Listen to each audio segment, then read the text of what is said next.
Hello. Good. I was about to say good afternoon. It's good afternoon where I am. Uh, and welcome to this Access webinar. My name is Paul Tangy. I'm a fellow with the club. I'm also one of the club's directors and have the privilege of serving on the club's public lectures committee. And I get also the privilege of doing this introduction. I wanted to ask, and make sure I can see the chat, who's logging in the furthest away from the club headquarters in New York City?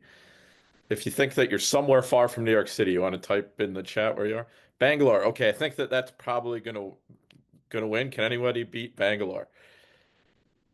Southern California, Cameroon, Papua. Actually, Papua might be further than Bangalore. Oh shoot. Data collect. I don't want to get into the measurement. Oh, this is awesome to see the range. Northern Pakistan. That's awesome.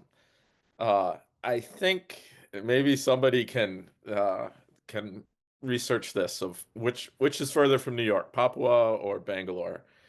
But anyways, it's great to have all of the participants. Zimbabwe, that's get down there too. And then you got the curvature of the Earth. Data. I love data. I love measurement. I love the global network of the club. It's so good to see all of you. Yes, the Hawaii there is probably the furthest within the continental US. Anyone from Alaska or a US territory? Our club dates to 1904, and our vision today is to be the world leader for exploration. And simply put, that means that we exist for you, the future global leaders of exploration. Your interest in and commitment to going to the margins, collecting the data that underpins exploration and science is where we see the future of the Explorers Club. These seminars are one way of how we want to help. And I want to start by thanking Nanette and Erina for their leadership in creating this Access series and to our staff, Margaret, for facilitating this. Today's topic is about getting into grad school, and it reflects one of our club's unique strengths, opening doors to places and experiences that you will not find anywhere else in this world. Places and experiences that support and inspire your work and who you are as a person, which is what I hope you find at your grad schools as well. I myself joined the club when I was in grad school at University of Denver, and the club, I want to mention as I start with how that process of joining can work. Part of how our club opens doors is through our global network of chapters. We have well over 30 chapters around the world, each composed of the range of membership categories that includes both student members and term members, which is the term that we use for grad students, term members.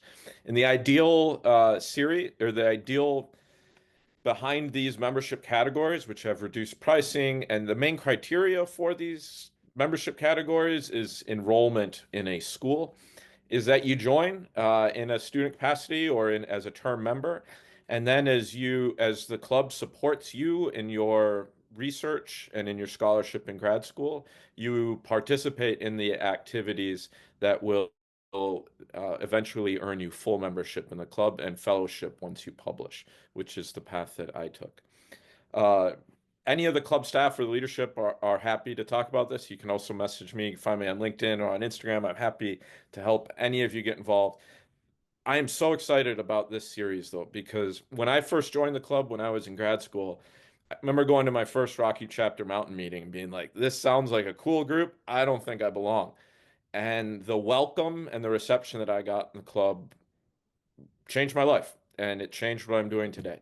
And so I hope that you all can, through the club's partnership, really friendship with the club and with the other members in the club, find yourselves at a great grad school that helps you carry out that exploration, that scientific field work of the world, which is, at the end of the day, what I personally believe makes the world a better and more just place is our willingness to go to the margins of the physical and social world. So with that being said, good luck with today's seminar, and thank you again to the organizers and for all of you as participants for showing up today. Thank you.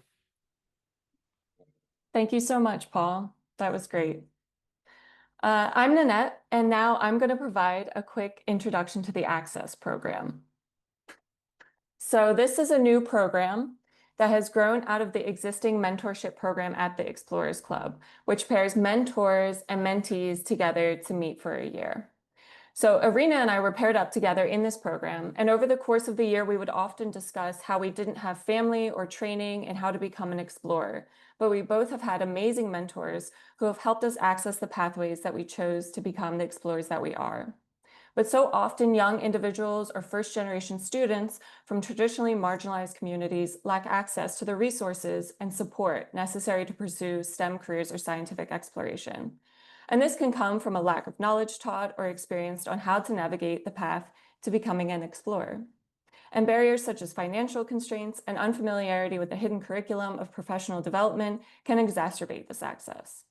So the Access program is made up of three core pillars: advancing careers, creating equity, and supporting success. So through mentoring, workshops, and community building, the program seeks to empower individuals who would otherwise navigate their exploration activities without guidance, and as a result, face obstacles that might deter them from pursuing a future or career in scientific exploration. So by helping remove these obstacles, Access can help create a more diverse, equitable, and accessible scientific exploration community and Explorers Club. So this initiative will start with a year-long 4-part virtual webinar series, which features members and friends of the Explorers Club, of which today this is our second webinar. So we hope to develop this program further in the future and include other content and resources that help build community and enable access to a career in exploration. So there's a lot to do, but for now, let's get started with our webinar today. So first, I'm going to introduce Erina Baci, who is a PhD candidate at the University of Michigan, where her research bridges archaeology, geospatial science, and biochemistry. So take it away, Erina. Thanks, Nanette, for the introduction. Hi, everybody. My name is Erina, and as Nanette just mentioned, I'm a PhD candidate at the University of Michigan in the Department of Anthropology. I am an archaeologist, which means that I study the human past through the materials that people have left behind, things that we call artifacts.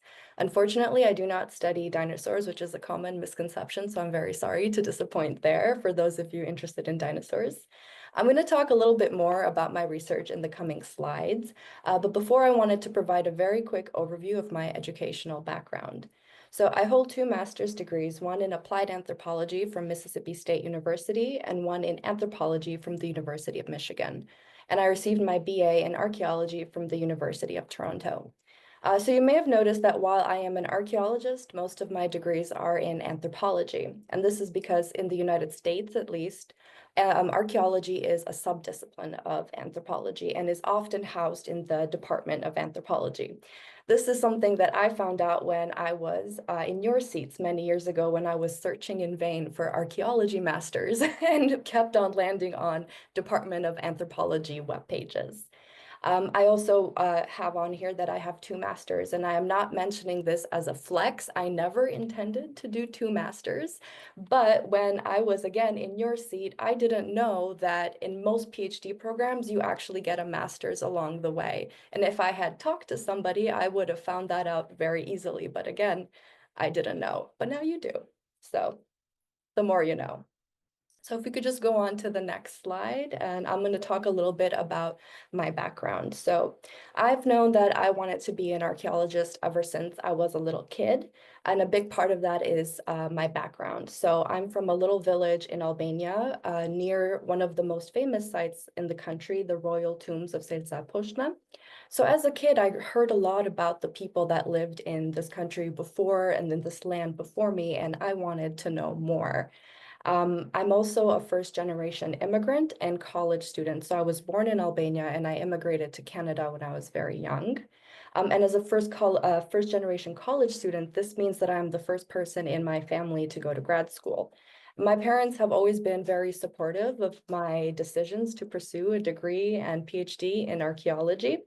But because they had not gone to grad school before me, other than encourage me to follow my dreams, there was not much they could do in terms of guidance. So I was often stumbling in the dark. And when it came to things like essays or grad school applications, I often struggled. And this is one of the reasons why I organize panels and programs like this to help people like me struggle a little bit less.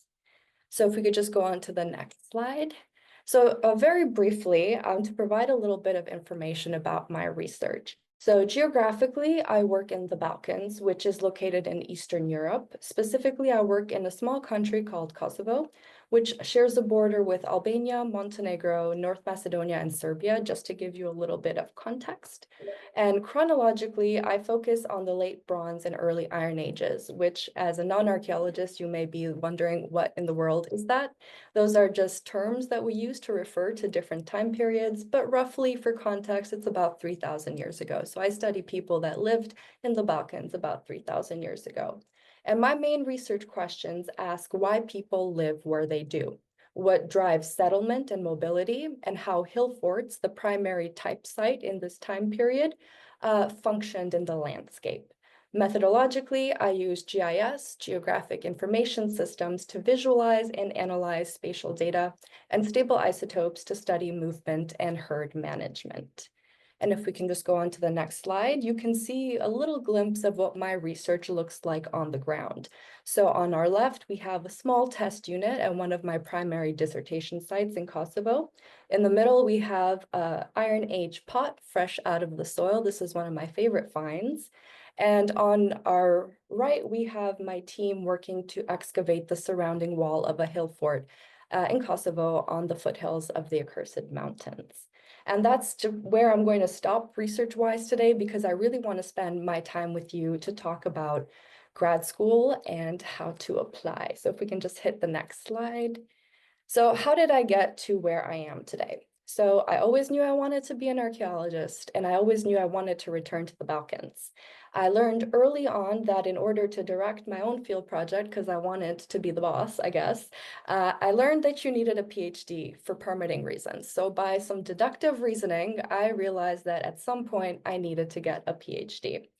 But when I started applying, I had no idea where to look, how to evaluate these programs, or even how to reach out to people. So I kind of started blindly emailing dozens of professors. I got many rejections and some cases no response at all, but a few very nice people pointed me in the right direction to the advisor that I currently have. So my experience in grad school thus far has taught me that success in academia takes mentorship, community, and persistence. I learned when I was in my master's program that I didn't have to struggle alone, that asking for help is part of the process, and that in short, it takes a village to succeed. If we could just hit the next slide. So what does a graduate school application consist of? So applying for a grad program is a little bit different than applying for undergrad. You don't fill out a form, you actually create a package. And this package consists of transcripts, a research statement, which summarizes what you would like to do in this in this program and what your dissertation project would consist of, a personal statement, which tells your academic background and why you specifically are a good fit for this program, 2 to 3 letters of recommendation, and in some cases, the scores of standardized tests, such as the GRE and the TOEFL, if you're applying from a country outside of the United States. Perfect, thank you. So what would my advice be if you are thinking of applying to grad school? Well, first, I would encourage you to kind of sit down and think about what your goals are for your career and to determine if a PhD or if grad school is right for you. So for me, I realized I wanted to lead my own research projects, and I figured out that I needed the PhD in order to get those permits. So in that math calculation, it was in fact for me, but it may not be for everybody. So I would encourage you to have a conversation with yourself about what your goals are and what you need to do to achieve those goals. And if going to graduate school and getting a master's or a PhD is one of those steps, then here is what my advice would be.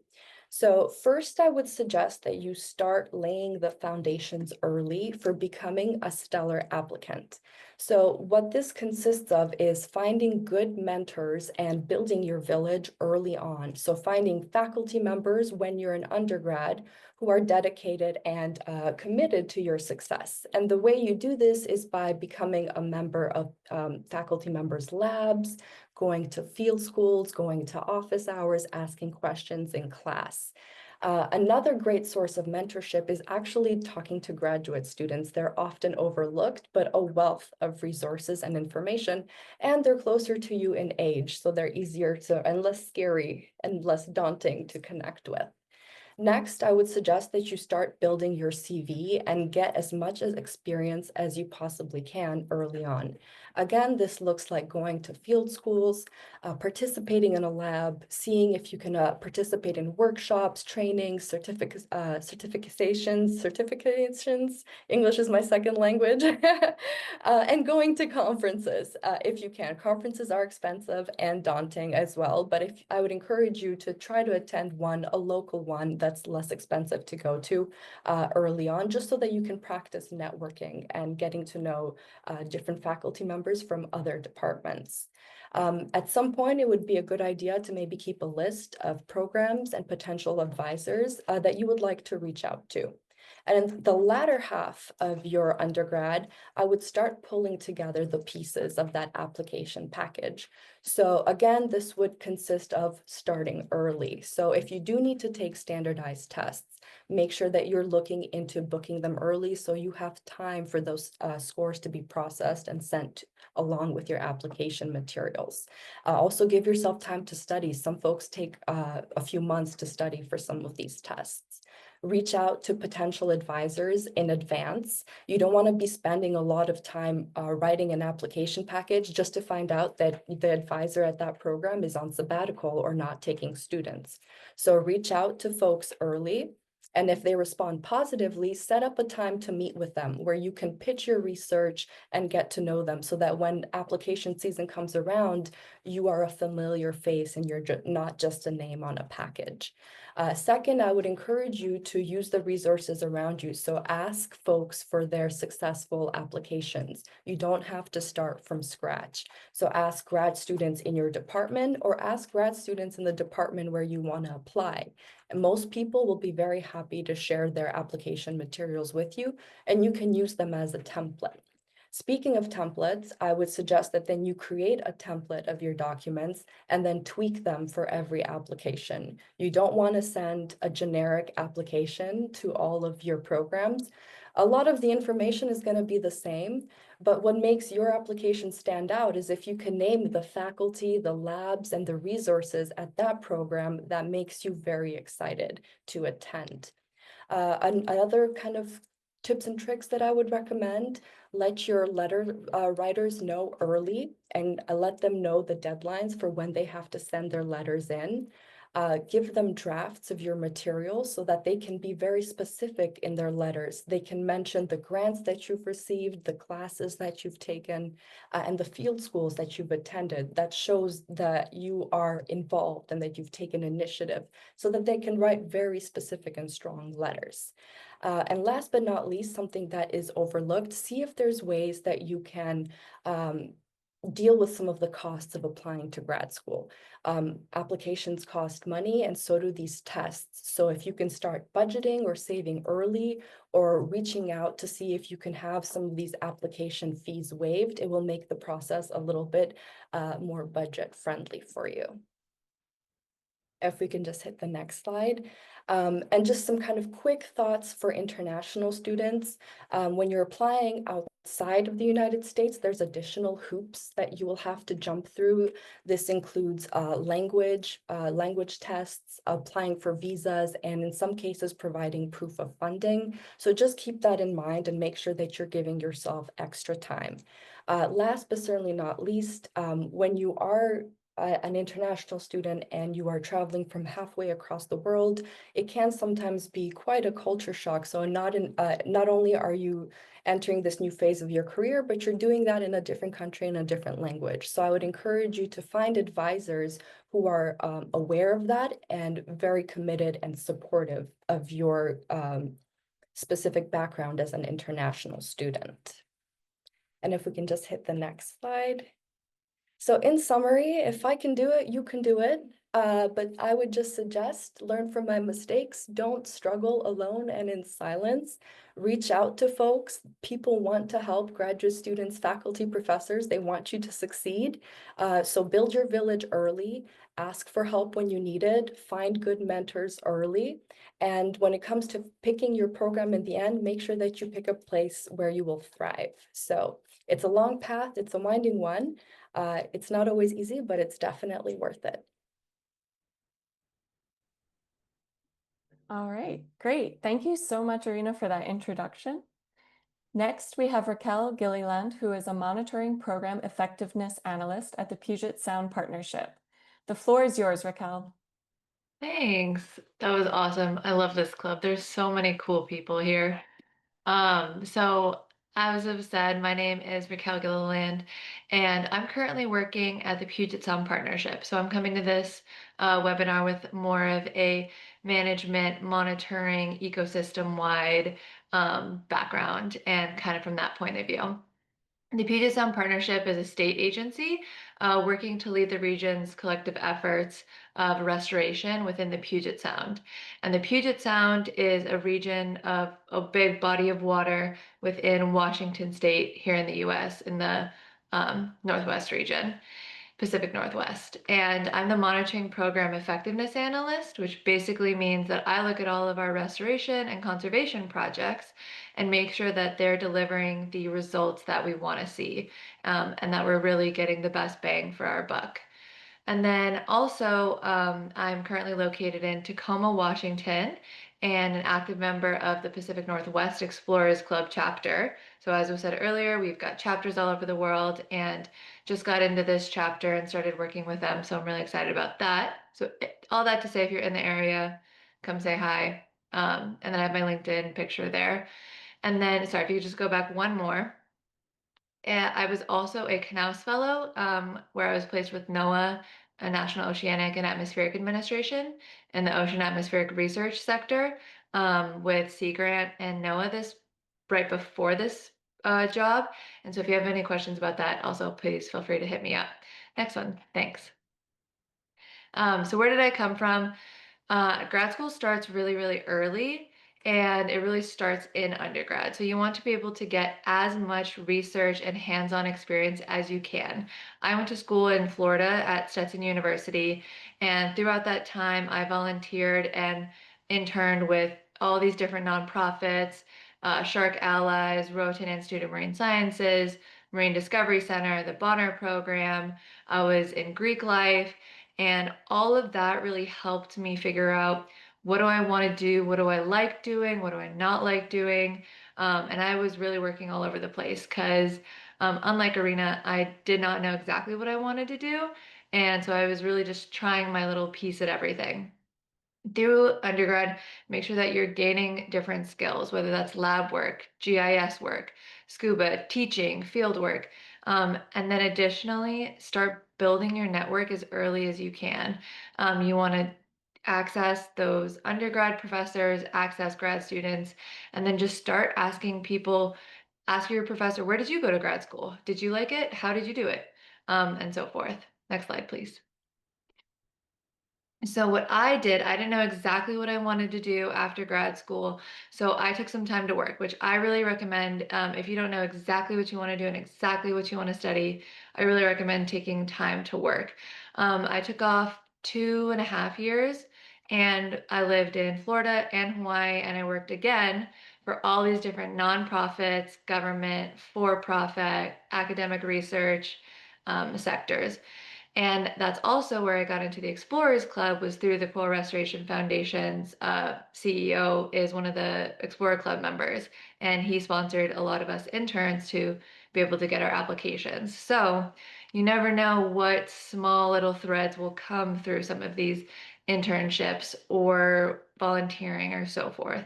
And then, yeah, just try it all out. See what fits, see what doesn't fit, and keep talking to people and seeing what really works or doesn't work. Next slide, please. So now you're like, all right, I think I probably want to go to grad school, but I'm still not exactly sure. One way that you can figure that out is what I did is I looked at jobs that I really wanted. So I was on US Gov, I was on all these different websites looking at all these jobs, and I was saying, okay, what jobs do I really want? And do they need a master's degree? Do they need a PhD? What are those gaps in my resume that I don't have that these jobs want? All that to say, what really floated to the surface for me was a master's degree. It was the management jobs that I was interested in that were very broader ecosystem based, working with all these different entities, and less of the one topic specific research, like in a lab or working on one specific place with one university. So like I said, cross-reference your resume with those jobs you want, and then you can look at the skills that you're missing and your degrees that you're missing and so forth. Now you can look for programs to fill those gaps. This is where you're going to Google marine resource programs or marine biology programs with sharks, and you're going to start looking at those programs. And the cool thing is within those programs, you can also figure out, okay, now I kind of like this program, I like this school. I also like this place because you're going to be living in this place for 2 to 6 years. So if you hate the cold, you probably don't want to move somewhere in the Rockies where you're going to get half a year of cold, you know? Maybe you're going to go to the Bahamas instead. And then also you're going to be looking at what are your financial requirements. So I didn't have a ton of money to go to grad school. So I knew that I was going to need funding. And so I know that I needed to either get a TA-ship or grants or scholarships and or all the above. So making this list of what are your requirements for your experience for grad school. And then what do you want to research?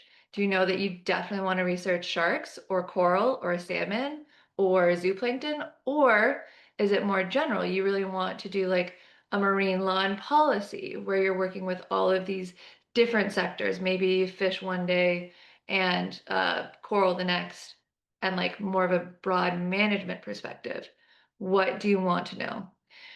And then you're going to start contacting people. So all of the programs have directors. So they have program directors. And if it's a smaller program, that director is going to probably be able to get back to you. And that director can tell you, hey, I've had 17 grad students this past year, and they all worked with these 17 different professors. You should contact these 17 professors. That person just weeded out 100+ professors at this one grad school that you now don't have to weed out yourself. That you can then just go directly to them and say, hey, I was given your email by the director of XYZ program. They said that you took a grad student last year. Are you taking grad students this next year? I'd love to chat. And then looking at your network as well, looking at who you know, what do they know, and then who they know, right? It's a lot about who you know and how you can get attached and get connected. So making sure that you're making those connections. And last, but definitely not least, those informational interviews. So say that you meet a scientist one day that you really love and you're like, wow, your job is so cool. I love everything that you do. Do an informational interview with them. Ask them how they got to where they were. Say you meet an astronaut one day and you love like everything they do. How did they get there? And you keep going up those lines and you just kind of backtrack and say, okay, you went to get this degree. You knew this person. These are the skills that you got. And then the get talking, just knowing that every single interaction that you have is a two-way interview. These are some questions that you can ask those directors. What classes are in the program? How much time is it to graduate? Are people taking 5 years just to get a master's degree in that program? Or are they taking 5 years to get a PhD, so forth? What are your funding opportunities? TA-ships, lab work, Salmon Bowl, research grants. Can you connect me to advisors? And then questions to ask those advisors, are you accepting new students? What questions are you researching? How long do students in your lab take to graduate? Are you doing field work, lab work, computer modeling? What is your mentorship style? And also talk to current grad students if you can. Get connected. Next, please. And then what's going to make your application fly and what's going to make your time great, building on your past experiences, what you want to learn, what creative research questions are you bringing to the table, an advisor who wants to work with you and you want to work with them. Again, where's your funding coming from?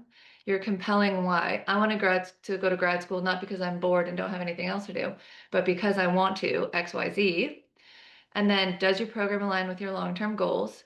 And are you bringing to the table past teaching skills, communication skills, and then also your built network?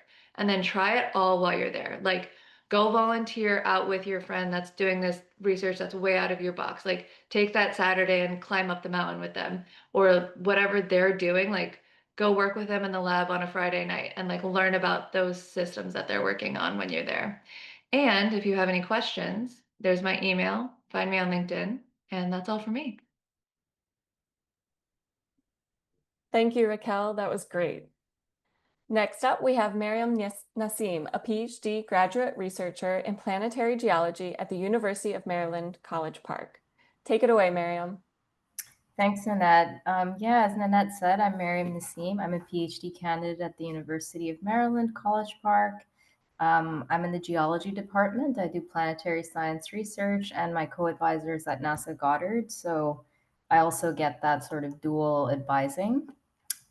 I'll talk a little bit about how I got here. My prior education pathway is a bit non-traditional. I didn't go straight from undergrad to grad school. I have a electrical engineering undergrad and then an MBA as well. So it's a little bit of an interesting story.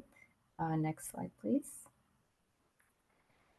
And so today, I guess I'm happy to talk about grad school, but yeah, there was like a few career paths that I took to get here. I was a field engineer for a while in Russia, working in oil and gas. Then I worked in a quantum computing startup doing business development as a manager. I also worked with one of the largest banks in Canada in financial consulting. And so it was not really like a very linear path to grad school. It wasn't like I was sure I was going to do this or what I was going to study. And it was very serendipitous in a way how it happened. And I'm happy to talk about that with you today and what led me to finally make that decision and what I do today. This is just a picture of me in the lab. I do a lot of lab work. I also do field work, and we'll talk about that as well. Next slide. And so, telling you about that journey, like where I started from, I'm a first generation immigrant. I'm originally from Pakistan, and I moved to the US when I was 18 to do my undergrad in electrical engineering. And this led me actually in the middle of nowhere, Russia. I was in Sakhalin Island. That's a few photos of us at the training center in Siberia. This was in Tumen. And as you can see, it's a really big group, but there's only 2 women. So it was very definitely male dominated, a rough environment to be in. But I learned a lot about myself during that time. And Sakhalin Island, there's that little tiny inset map. I didn't even know that there was this island to the extreme far east of Russia. It's north of Japan. So very remote. But I think taking that time between undergrad to finally doing grad school to have these life experiences and get this work experience really, it definitely helped shape the next steps that happened in my career and also ultimately prepared me mentally for challenges later on, which do occur even in grad school. Next slide. I talked a little bit about working at a bank and at a quantum computing startup. So, what happened was right after my oil and gas job and doing that field work in Russia, it was a rotation program. I was moved back to Houston to work in their manufacturing center. But the energy industry is very volatile. So, there was a big period of layoffs. I was in Houston, which is basically oil and gas central. And I was, as I said, I'm an international student. So I was on a work permit. And I think that's also something to think about. There are these additional set of challenges that Irina talked about. When you are international, you have different like work visas, student visas. Like I've run the whole gambit of all those different sorts of permits and paperwork to be present in North America. And during that time of layoff, my work permit was directly tied to the company. So if they had let me go, I would have had to move back to Pakistan. And that's a reality that a lot of us international workers have to face sometimes. And I decided at that time that I would pursue graduate school in Canada.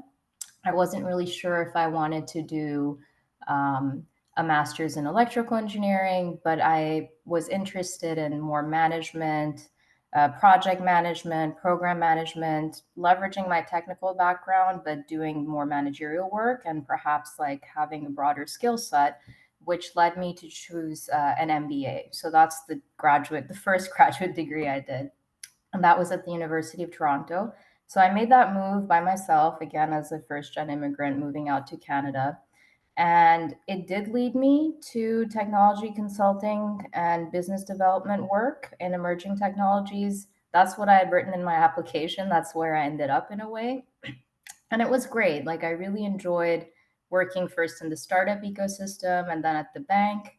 But what happened was it was a little bit complacent as well. I was at this point in my career where everything just had settled. Like, I was doing really well financially, and I could see a track that if I stayed on at this bank, like what's gonna happen in the next 5, 10 years and how that might progress. But I think the interesting thing was they used to send us to these conferences and these workshops where I was exposed to the innovation ecosystem and these really inspiring female entrepreneurs.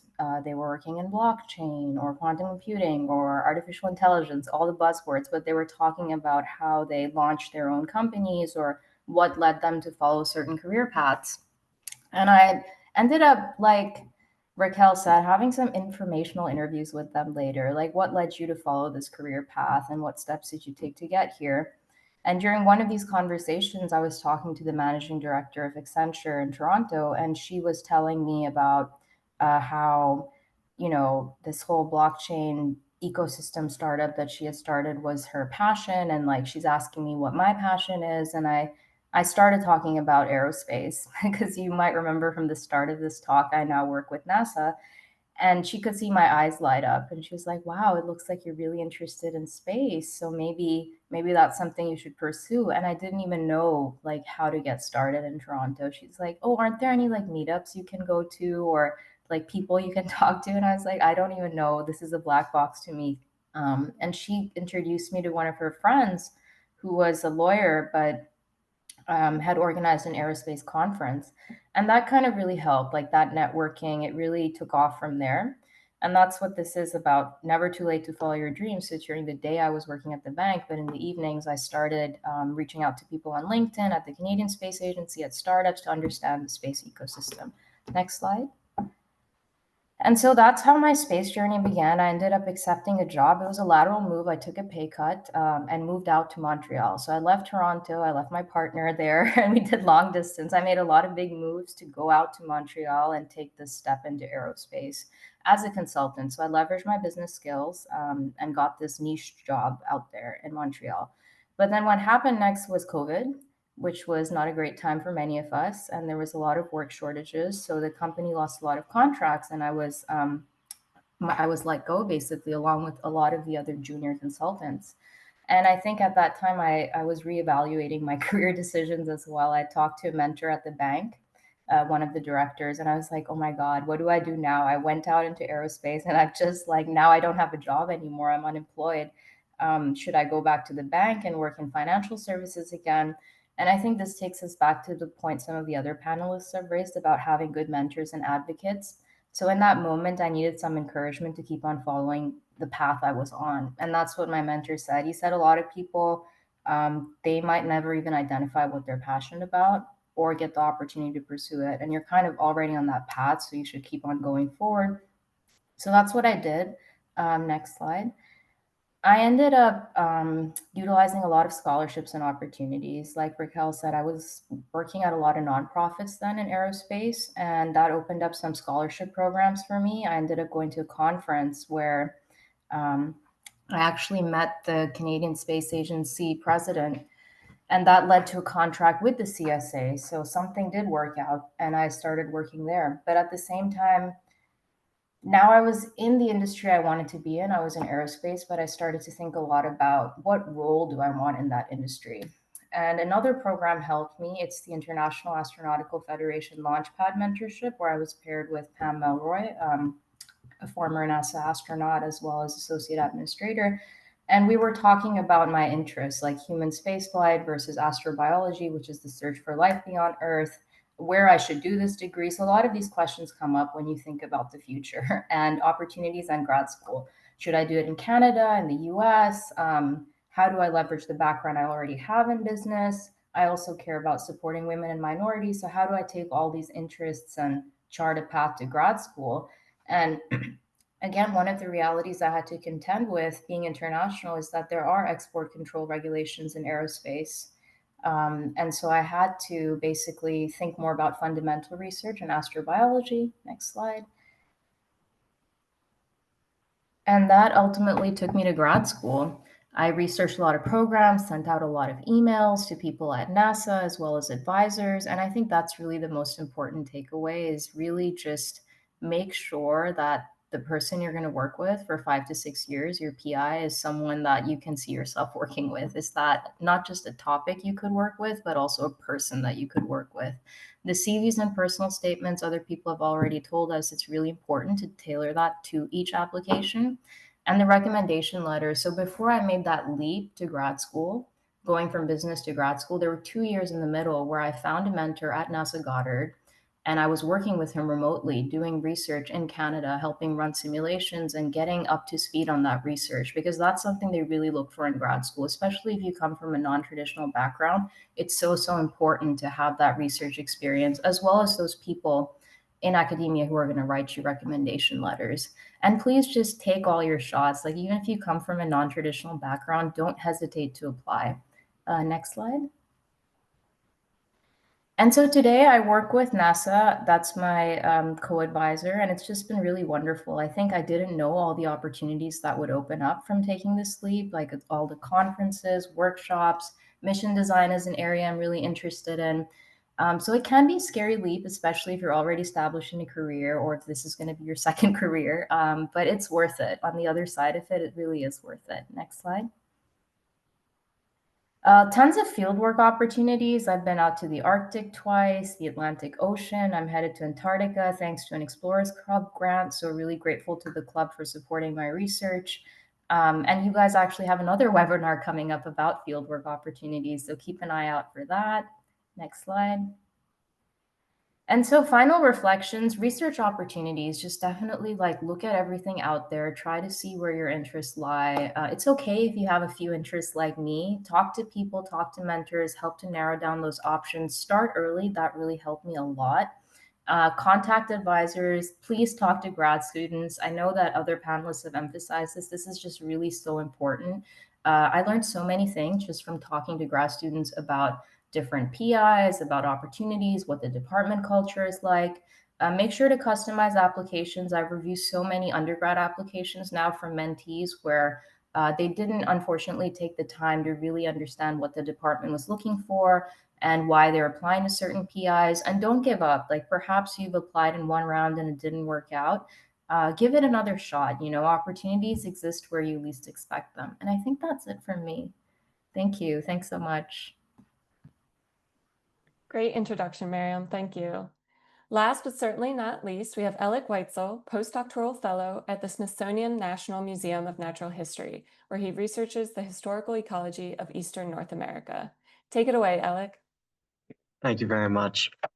Yeah, lots of great advice that we've gotten so far.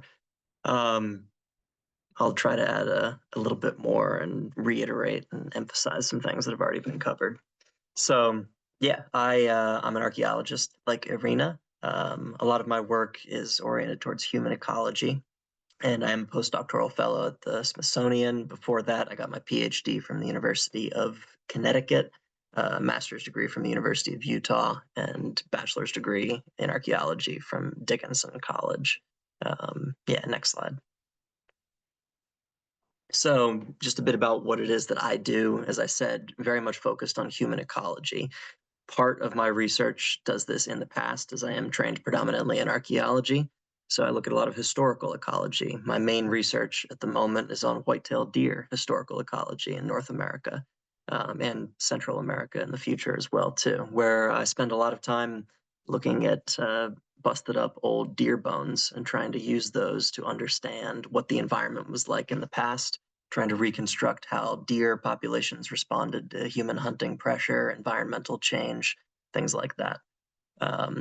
I additionally have looked at shellfish, analyzing shells from archaeological sites. I've been involved in projects looking at megafauna extinctions at the end of the last glacial period, the Pleistocene. So a lot of historical ecology work. Additionally, I do a lot of modeling work, computer simulations, statistical modeling, some more formal theoretical stuff. Largely, again, still focused on ecology, the ecology of human behavior and our relationships with the environment. And I say a lot of this just to make the point that the foundations of what I do now were definitely visible even when I was a child. And I get a lot of questions from undergrad, interns that I work with or mentees or whatever, and they don't really have a sense for what they want to do with their careers. And in hindsight, again, this wasn't evident to me at the time, but in hindsight, the roots were all there, right? I spent hours as a kid watching Animal Planet documentaries, obsessing over Steve Irwin and the Kratt brothers and these people. Same thing with the History Channel documentaries and National Geographic documentaries. There was always this interest in both animals and the environment and history and the human past. And so it makes actually perfect sense that I do what it is that I do. And so when you're thinking about your trajectories into the future, start by thinking about what it is that you're actually passionate about, as was just mentioned by Mariam. Next slide. Just to walk you through my journey, which I think kind of helps me to suggest some advice that you might follow. When I was an undergraduate, I spent the first couple of years, as Erina was also mentioning, developing interests and trying to understand what it is that you're most passionate about. I was lucky in the sense that the very first class that I took when I got to college, we read this book, The Hadza by Frank Marlowe, and it absolutely changed my life, totally reoriented how I was thinking about my future and what I was interested in.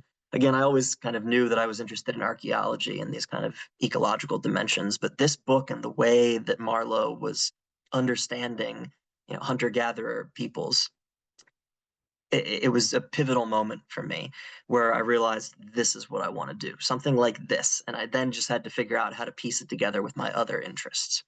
And so think about the stuff that you've encountered in classes or that you've encountered outside of classes. What is it that really ignites a passion in you? What really sparks your interest? And chase that down. Gaining experience is kind of the next part after this. Whatever it is that you identify as being interested in, develop that, right? I started off doing field work. I knew I wanted to be an archaeologist also since I was very young, like Erina. And so I got right to it and I went into the field my very first summer after my freshman year of college. I did an archaeology field school. And then I was able the summer after that to get a job for a contract archaeology firm. And so I was paid in the summers to do archaeology after that. And so I really got a jump start in a lot of the fieldwork experience that you need.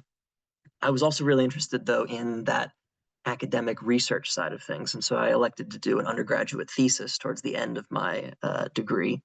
And that, again, really helped to solidify my interests because I was then combining the field work that I'd been doing in the southeastern United States with this interest in an ecological approach to humans that I learned from Frank Marlowe in this Hadza book. And so it all kind of was falling into place over the course of my 4 years in college. So yeah, really focus on developing these interests, gaining experience in those. And it doesn't have to just be field work either, right? It's laboratory skills, methodological skills, general knowledge. All of it's really important. And a key part of all of this too that has been emphasized repeatedly, and I really can't emphasize enough, is to make connections with people. Stay in touch with all the people that you work with in the field, the people that you meet at conferences or whoever. Your network is incredibly important in any career path, but in this one as well. And so I really endeavored to stay in touch with all these people that I was working with the supervisors on these different field projects. Through them, I would go to conferences and meet other people and expand that social network. It's, again, a hugely important thing to do. Slide, please. So when it came time to apply to graduate school, the first thing that I did, and this is the advice that I would give you and the advice that you've heard before, is to try to identify potential supervisors. It's incredibly important to pick a good supervisor.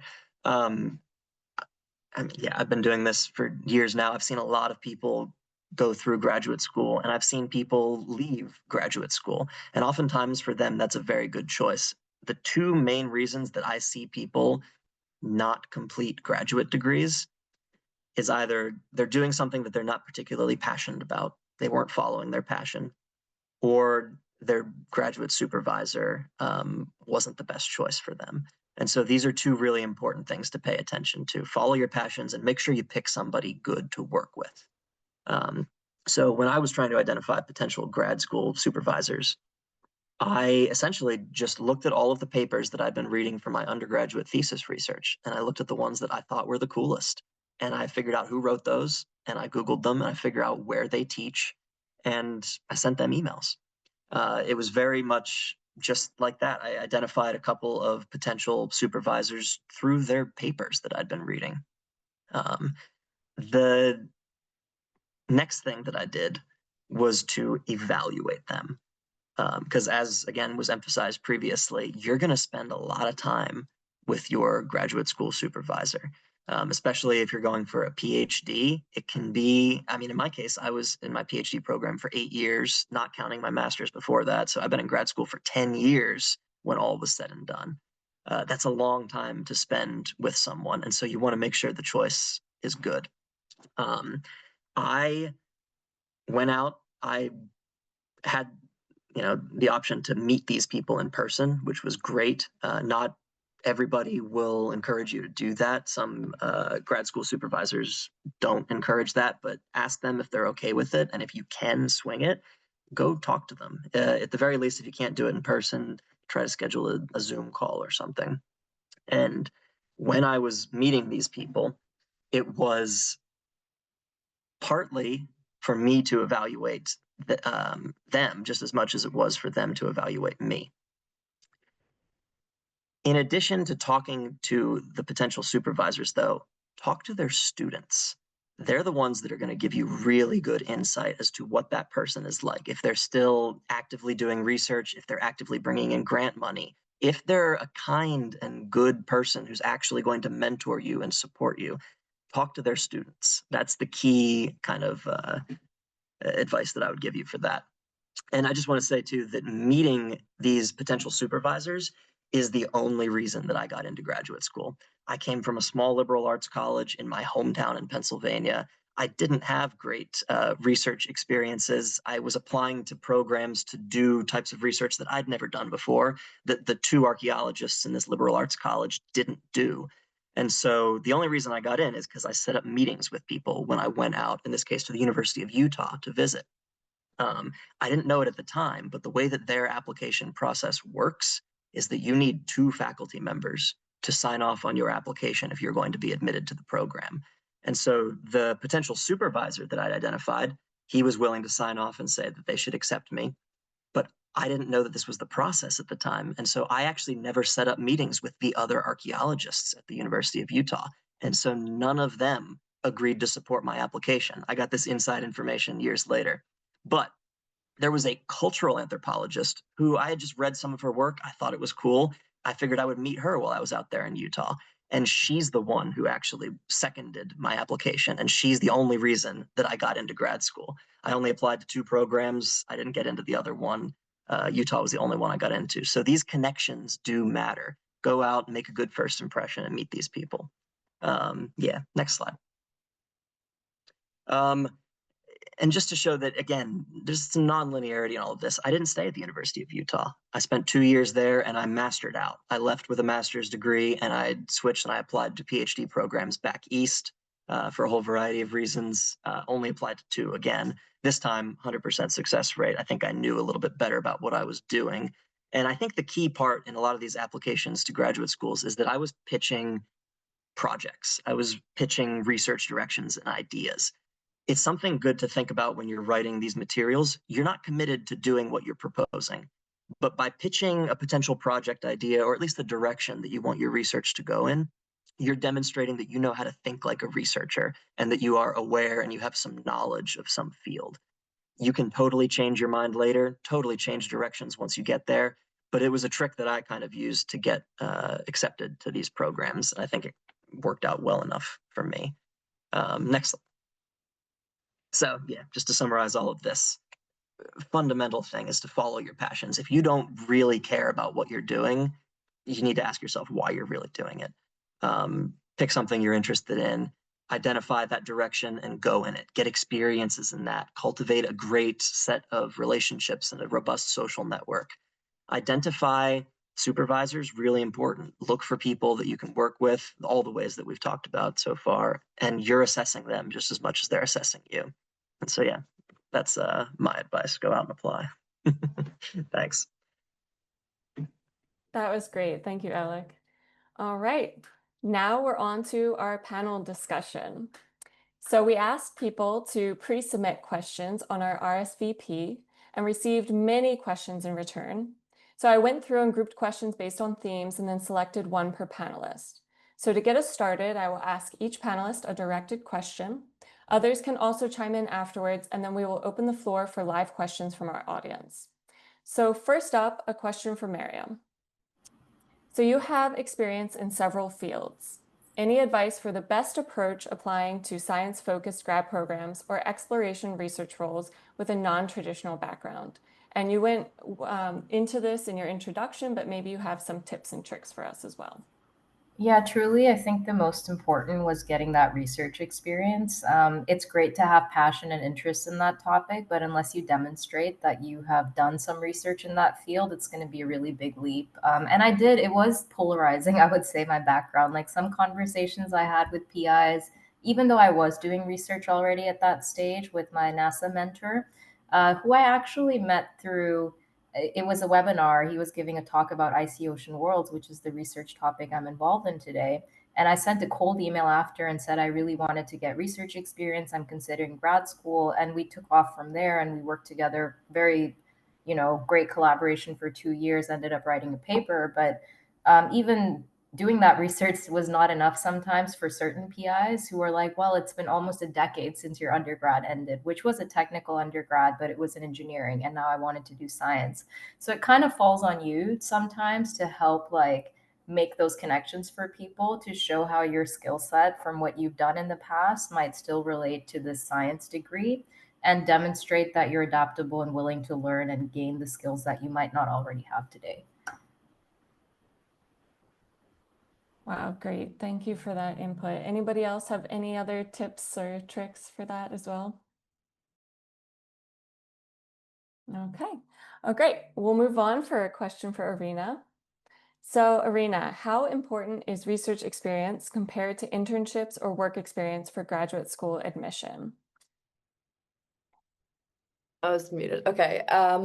Thanks for the question, Annette. I guess I would kind of echo what Mariam said, that obviously research experience is important. You need to show where the advisors that you're applying to or the programs that you're applying to that you have the capacity to do the things that you say you want to do. But that shouldn't deter you from applying if you don't necessarily have that foundation. And one of the ways you can do that is by showing that you have other experiences from internships or from other sources. But I guess what I would say is that no one type of experience is stronger or better than the other. I think in most cases, a strong applicant is somebody who has a wide array. So I wouldn't prioritize one over the other. And if you have the opportunity, try to get experience in all of these different kind of facets. So if you can do an internship, amazing. If you can show some research experience, amazing. If you have lab experience, amazing. And try to present a well-rounded sort of CV of different experiences. Does anybody else want to add anything to that? That would be my advice.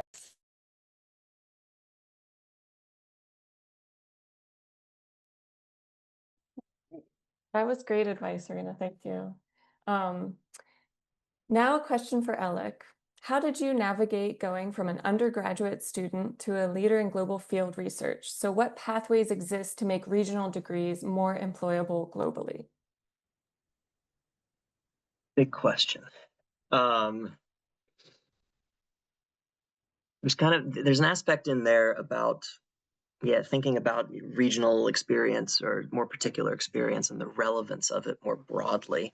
And I think it's important to emphasize that whatever experience you've got is probably more generalizable than you think it is. I started off doing southeastern archaeology in the United States, very particular set of experiences, but I always wanted to do broader global stuff too. So, for example, Erina and I met previously because I cold emailed her advisor who was running a field project in Kosovo. I was like, hey, I'm interested in this. You taking volunteers? And strangely enough, he said yes. And so I went out, and that's where I met Erina and had great experiences and kept working there for a couple years after that. And so even if I didn't have the particular experiences in that region or in those time periods or whatever, the skills that I had were generalizable enough that you can make that jump. And I think that also reflects a good bit of advice for just how to progress from an undergraduate to, I don't know, someone who has a PhD or is made it as far as I have in this field. You just got to chase down these opportunities and just give it a shot. Cold email people, apply to all of the different things that you can possibly find. Just put yourself out there any and every way that you can, because you're mostly going to get rejections or ignored, but sometimes it turns out and you get really great experiences out of it. So just got to put yourself out there is my advice. Anybody else have anything to add? I just want to echo the rejection piece. Don't take that personally. Like, I had so many folks never respond to me, right? So you don't take it personally. Rejection is just redirection. Every no is a step closer to a yes eventually. So just brush it off and keep on going. I think I'm seeing a theme too of cold emailing or reaching out to people that you want to get in contact with, and being brave with pursuing your dream through trying to make these connections, right? Because you have to start somewhere. Great. Thank you, Elic. Now a question for Also, Raquel. sorry, Oh, go ahead. Annette, Yep. one more thing. On that rejection piece, don't be afraid to follow up. If you don't hear anything, set an like a reminder for yourself for a month from when you first emailed them and follow up. And then another month, follow up. It's like, can be persistency is one way that I've gotten into a lot of doors. They're like, well, she won't leave me alone, so I at least have to tell her no. So That's great advice. Yeah. A side question for all of you. How many of you think that the ratio of cold emails to these great connections that you're making? And do you think that most of the time, the people that you're trying to make connections with want to help and want to reach out and get you to where you want to go?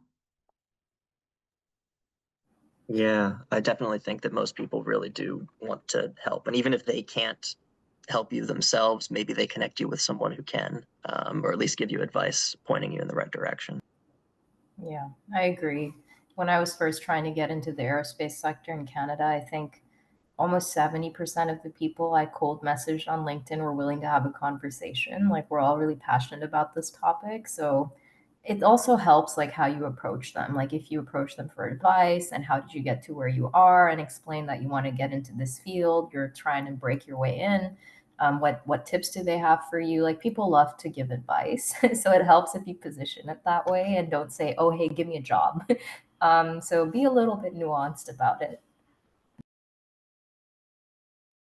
Yeah, and I would just add that a lot of the people that like were not taking students or couldn't take me on as a student were often responded with, no, but you should reach out to so and so because I know that they're taking students, or your research might be interesting to them.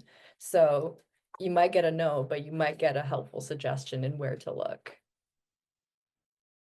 So it sounds like reaching out through LinkedIn or Googling some potential programs and finding the names within those programs, or reading papers that you are interested in and contacting those people who wrote the papers are kind of the major ways in which you identify someone to make those connections with. Is there something that I'm missing with these outlets?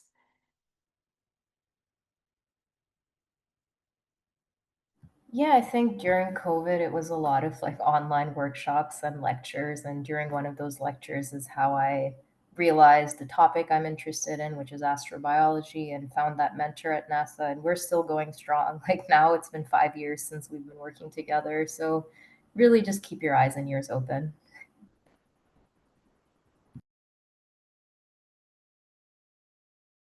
All right, great. All right, now a question for Raquel. So you work closely with agencies, scientists, and stakeholders for the Puget Sound Partnership. So how did you craft your application specifically for this position? And what advice would you give to anyone who's looking to apply to a similar professional position? Yeah. So you want to come to the application as not just a scientist, but you're also somebody that is a communicator. You can work with different interest groups. You're bringing your research and your scientific background, but not of just the one specific piece of like research you did in grad school. Like I did phytoplankton and habecology, but I don't bring that one piece. I bring the fact that I can take any research project or any research subject, read some background papers, watch some things on it, and now I can ask really intelligent questions about that project or about those systems. So yeah, just making sure that you're not coming as simply a scientist, but you're coming as a communicator, a scientist, a manager, a contractor, somebody that can budget, somebody that can work with money and people. Great, that's great advice, Raquel. Thank you. So if anyone in the audience wants to send a question in the live chat, we're going to go to those questions. So we do have one, and this is for anybody. So how much does a master's limit or narrow down your career trajectory? I'm a non-traditional student and a military spouse, so we relocate every few years. I'm finishing up my conservation ecology degree and have an opportunity for a really cool marine science master's where I'd learn a lot of new skills. However, we might not always be near the ocean. I have work experience and field research experience on land to supplement. Would a marine science master's hurt me if I end up landlocked? Thanks so much, Madison, for that question. I can jump in here. Um, uh, Being landlocked will not limit you with a marine master's because, similar to what I just said, your master's degree is going to give you this suite of tools to conduct research in general. It's going to teach you how to ask the scientific questions, how to run through methodologies, how to read papers. So even if you get a marine master's and then later find yourself in a landlocked state, the scientific method is the scientific method. So you're still going to be able to apply those same ways that you applied for grants, got money, went through the methodology, wrote a paper. It's the same concepts, just a different subject. Great. Does anyone have anything else to add to that? I would just say, yeah, if you've got an opportunity that you can take and it excites you, go for it. Because yeah, as Raquel was saying, as I said previously, your skills are more transferable than you'd think they are, right? The scientific method is the scientific method. Ecology is ecology, whether it's in the ocean or on land. So it's all transferable. You'd be fine. If it's an exciting opportunity, yeah, why not? Yeah, and I feel like going for your master's at least gets your foot in the door, helps you make more connections, help you understand the field better. And so I think this is like a nice stepping stone to either PhD or the professional field. So yeah, for sure. All right, so we have another question here from Colin. How do field research scholarships view ex situ research? I want to study the venom of an endangered spider's venom to learn more about their species, but because they are endangered, I cannot work with it directly.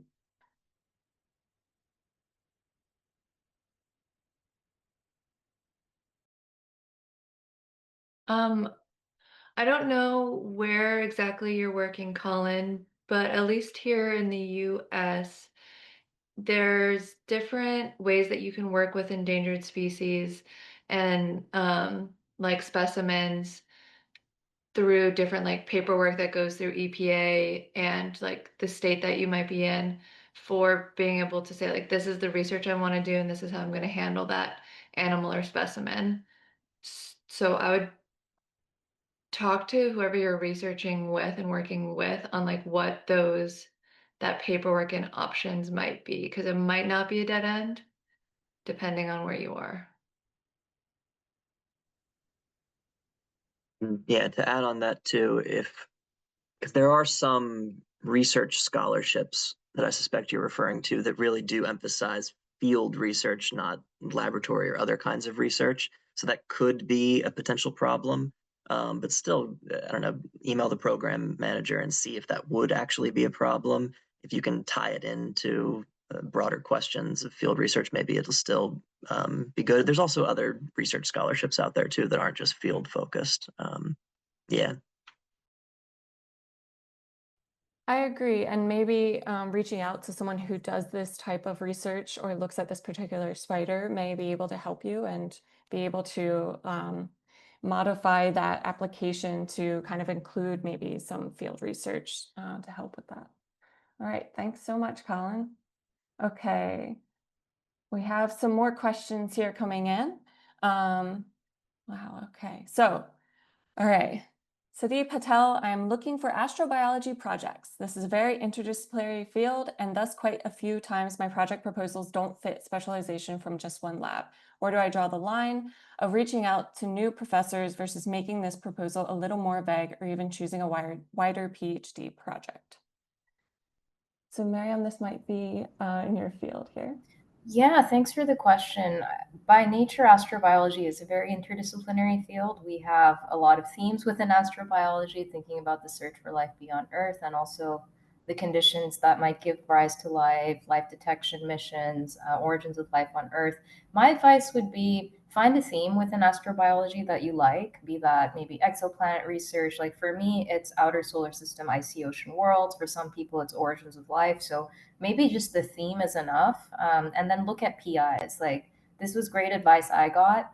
Really look at the professors and PIs who are doing research in that theme that you're interested in. Don't focus too much on the project because projects will change. Like this is what happened to me. It happens to a lot of grad students. Like you might go in with one idea that you write about or you talk to the PI about, and then you get there and maybe the funding doesn't work out or something else changes and you have to be able to pivot, but the person you work with often is not going to change. So my advice would be really go for the PI, look at the themes they work on. And if that's a theme broadly that's of interest to you, that's actually more important, the person, rather than a specific project. And look at the skills and interests you already have today and the ones you want to develop. And if that sort of all aligns, then just go for it. Don't have to like pigeonhole yourself into a very, very specific project at the outset.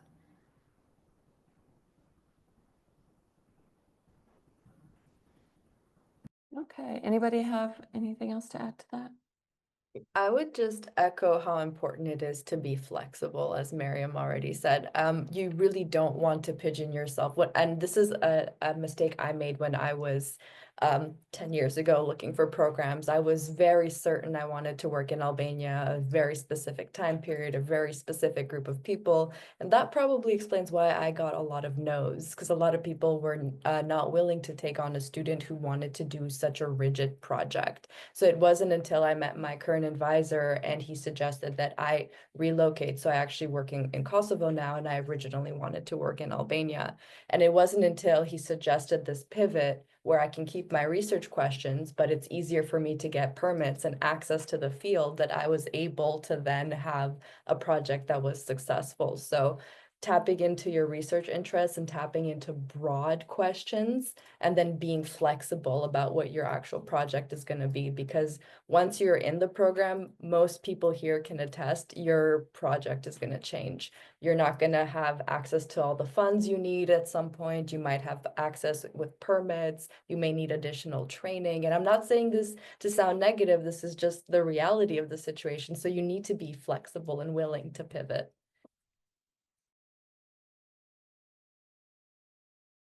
That's great. Thanks so much, Erina.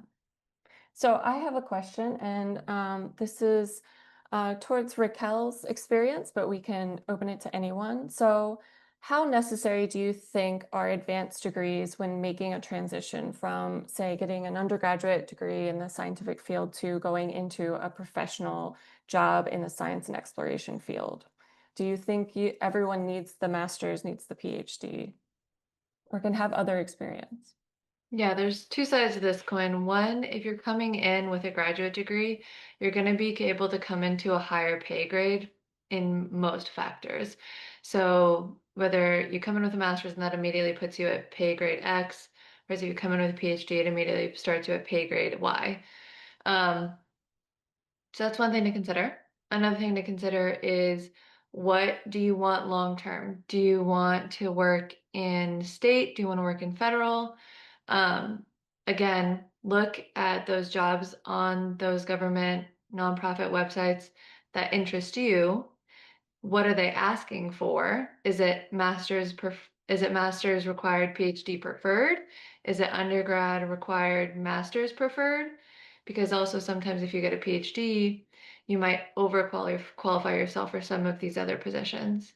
However, on the other side, if you do look at some of these and you meet some of these people and you have informational interviews and they say, oh, I have a PhD, and everybody you've talked to that really jazzes you up about their career has a PhD, then maybe that's what you go for. So Yeah, I'll just add, I think what Raquel said is really spot on. It helps to envision what you want to do after grad school. For me, I had informational interviews with so many NASA scientists just to get a feel for like what that life is like and why did they get the PhD? Why is it necessary?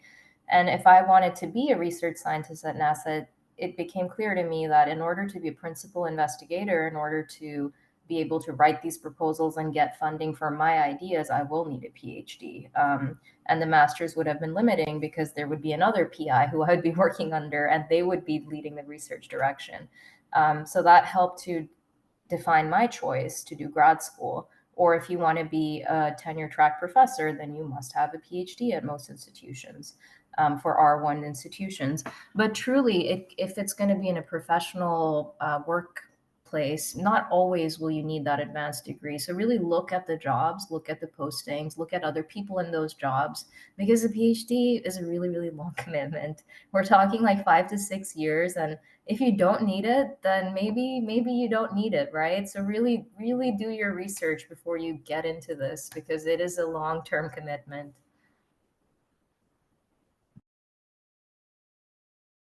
Great, thank you so much. So last question before we wrap it up. Would any of you, in looking back at your younger self, have advice for your younger self about something that you've been through with this journey, and that you would give to them to kind of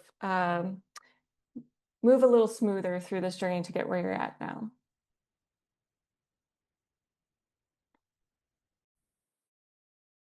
I love this question so much. I'll get it started if y'all don't mind. I think my advice to my younger self would be don't blame yourself and be kind to yourself. Being first gen, I just did not know how to navigate academia, and I spent most of my time honestly thinking I was dumb and that I wasn't meant for it and that I was like, this wasn't the place for me. Like, I got terrible marks on my essays. I had to drop classes, and I often just placed the blame on myself. And the reason that I was struggling is just because I didn't know that there was resources at the university there to help me. There was the writing center, there was advising, there was office hours, there was all of these resources there for you, but I just was unaware of them. So be kind to yourself. You are not the problem, and use the resources available to you because they're there to help you. So that would be my advice to younger me.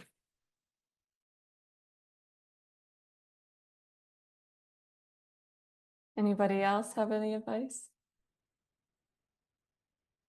I'll go. I would say, again, use your resources, and the squeaky wheel gets the grease. Like, don't be afraid to ask for help.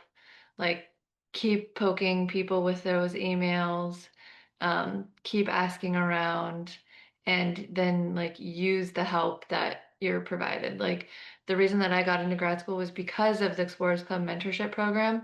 The mentors I was paired with, they helped me write my grad school applications, and they reviewed them and they looked at them, and like we're still in contact today. And so like, but I wouldn't have done that if I hadn't asked them for that and been the squeaky wheel. So be the squeaky wheel. Yeah.